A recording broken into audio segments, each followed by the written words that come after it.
Good morning, student. Today I am going to explain the chemistry part of 2019 question paper set C. Question number 10. Which reactant is oxidized in the following chemical reaction? जो ये reaction है इसमें कौन सा reactant oxidise हो रहा है? इसमें आपको दो रिएक्टेंट दिख रहे हैं ZNO और C, और प्रोडक्ट कौन से बने Zn प्लस CO।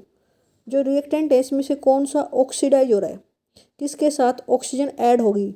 तो कार्बन देखो, कार्बन क्या बन गया? CO, C से CO बन गया, तो कार्बन इसका आंसर है क्योंकि वो ऑक्सीडाइज हो गया। और ZNO से Zn बन गया, ZNO क्या हो गया? रिड्यूस हो गया, कम हो गया, ऑक्सीजन उसमें से रिमूव हो गई। क्वेश्चन नंबर 11 है, यू हैव द सॉल्यूशन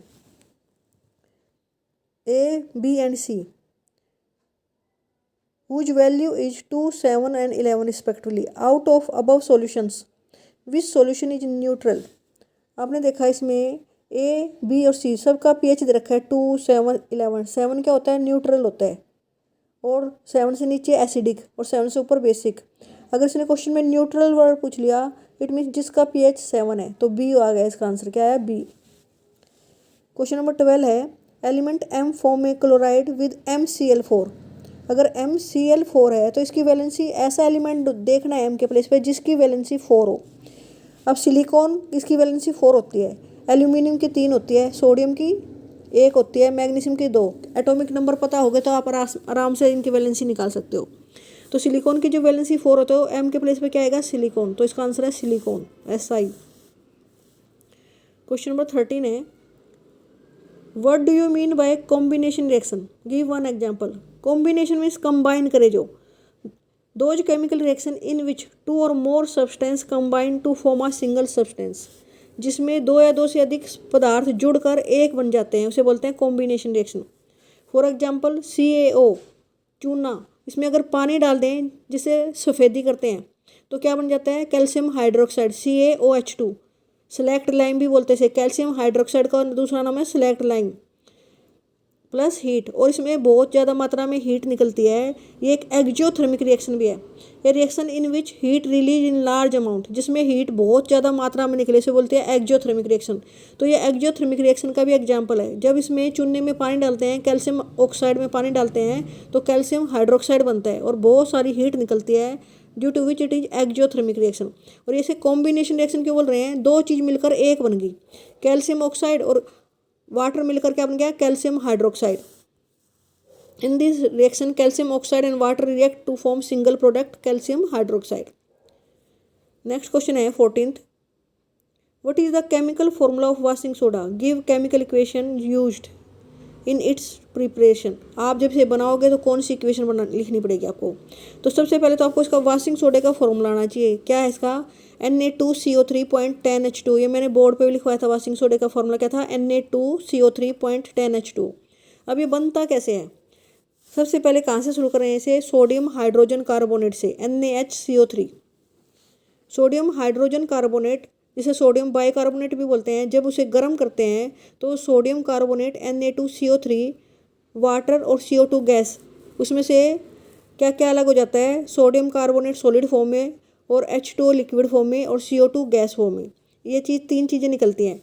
फिर इस सोडियम कार्बोनेट में अगर हम 10 वाटर के मॉलिक्यूल मीन्स इसमें वाटर ऐड करते जाएं तो क्या आ जाएगा? Sodium carbonate 0.10H2। तो हमें मिलेगा सोडियम कार्बोनेट 0.10H2O। ये वॉशिंग सोडे के प्रेसिपिटेट हैं। सोडियम कार्बोनेट 0.10H2O मीन्स इसमें जो 10 वाटर के मॉलिक्यूल हैं वो उसे शेप देते हैं, शेप और कलर देते हैं 0.10H2O। Sodium carbonate is formed on heating baking soda. आ गया ना? सोडियम कार्बोनेट कैसे बनता है? जब हम बेकिंग सोडा को हीट करें। तो ये बेकिंग सोडे का फॉर्मूला है। आ जाता है कई बार बेकिंग सोडे का फॉर्मूला लिखो तो NaHCO3। जब हम बेकिंग सोडे को गर्म करेंगे तो सोडियम कार्बोनेट मिलेगा। The sodium carbonate is added to water. फिर उस सोडियम कार्बोनेट को पानी डाल देते हैं, पानी में मिला देते हैं। देन हीटेड, फिर उसे गर्म करते हैं to get the crystal of washing soda. अब उसे गर्म करते हैं, इट मीन्स यहाँ पर आपको ऐसा सिंबल बनाना है कि इसे हम हीट कर रहे हैं, यहाँ ऊपर हीट लिखना है। सोडियम कार्बोनेट में वाटर डाल के जब उसे गर्म करेंगे तो उसमें वाटर के मॉलिक्यूल लग जाएंगे, जिससे वो किसके? वॉशिंग सोडे के क्रिस्टल बदल जाएंगे। वाशिंग सोडा तुमने देखा है घर में, सरफ, उसके छोटे छोटे क्रिस्टल होते हैं, इस तरह से बन जाते हैं जब हम सोडियम कार्बोनेट और वाटर मिलाकर उसे गर्म करते हैं। नेक्स्ट है 15th question, in modern periodic table how does metallic character vary on moving down top to bottom in a group. अगर तुम ग्रुप में ऊपर से नीचे की तरफ जाते हो तो जो मेटेलिक कैरेक्टरिस्टिक्स है वो क्या होगा, उसको क्या फ़र्क पड़ेगा, मेटेलिक कैरेक्टरिस्टिक्स इंक्रीज हो जाएगा और नॉन मेटेलिक कैरेक्टरिस्टिक्स डिक्रीज होता है, because attraction between the outermost shell and outermost electron and the nucleus will decrease. क्यों डिक्रीज होएगा, न्यूक्लियस और आउटरमोस्ट शेल के इलेक्ट्रॉनों के बीच में फोर्स ऑफ अट्रैक्शन, क्योंकि एटॉमिक साइज इंक्रीज हो जाता है जब हम किसी भी ग्रुप में चलते हैं। जैसे पहला ग्रुप दिखा रखा है लिथियम सोडियम पोटासियम, लिथियम में 2 शेल हैं, सोडियम में 3 शेल हैं और पोटासियम में 4 शेल भरे हुए हैं। नंबर ऑफ शेल बढ़ेंगे तो आउटर मोस्ट शेल में जो इलेक्ट्रॉन होते हैं वो फ्री हो जाएंगे, उनमें फोर्स ऑफ अट्रैक्शन कम लगेगा न्यूक्लियस से। न्यूक्लियस और आउटर मोस्ट शेल के इलेक्ट्रॉनों में जो फोर्स ऑफ अट्रैक्शन कम होगा तो वो ईजिली इलेक्ट्रॉन दे देंगे। अगर आसानी से इलेक्ट्रॉन देंगे क्योंकि दूर दूर चले जाएंगे एटॉमिक साइज बढ़ने से, तो उनके क्या होगा, मेटेलिक कैरेक्टरिस्टिक्स इंक्रीज होंगे। मेटेलिक कैरेक्टरिस्टिक्स यही होते हैं ना, the element which can easily give electron, तो वे मेटल होते हैं। जब वे उनका साइज बढ़ जाएगा तो फोर्स ऑफ अट्रैक्शन न्यूक्लियस और आउटर मोस्ट शेल में कम हो जाएंगे तो इजीली इलेक्ट्रॉन दे सकते हैं। It means metallic character increase होता है अगर हम टॉप टू बॉटम जाए किसी भी ग्रुप में। What happens when metal react with water, अगर कोई मेटल वाटर से रिएक्ट करे तो क्या होगा, give one example. Second question है what is thermite process, give chemical reaction.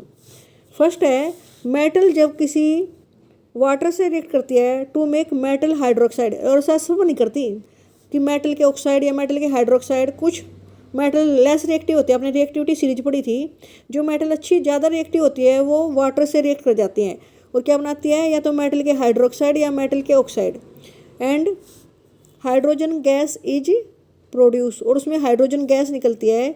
जैसे इसने देखो हाईली रिएक्टिव मेटल दिखाई Na, सोडियम की बहुत रिएक्टिव है, पानी से आराम से रिएक्ट कर जाती है, तो Na + H2O क्या बन गया, NaOH, सोडियम हाइड्रोक्साइड, और हाइड्रोजन गैस आउटसाइड निकल आई।